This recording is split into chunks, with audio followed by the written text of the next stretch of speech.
కథలు అల్లుదామా? అనగనగా ఒక అడవి, అడవిలో ఒక సింహం. ఆ సింహం అడవికి రాజు. మృగరాజు. ఆ మృగరాజు రోజు ఒక జంతువుని వేటాడు.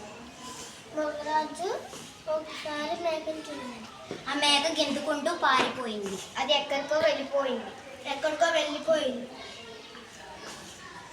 బావి దగ్గరికి వెళ్ళింది. మేకకు ఒక ఉపాయం వచ్చింది. సింహం దగ్గరికి వెళ్ళింది.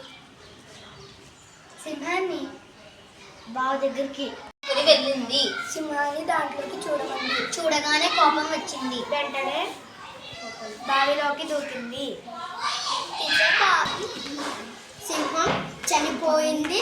మేక తనను రక్షించుకుంది. తనను కాపాడుకోవటమే కాకుండా జంతువులు కూడా రక్షించింది. ఈ విధంగా ఉపాయంతో అపాయం తప్పించవచ్చు. ఈ కథ పేరు ఏంది పెట్టుకున్నా? ఉపాయం.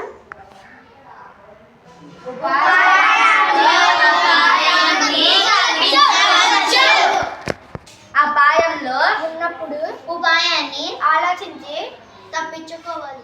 ఓకేనా ఫ్రెండ్స్?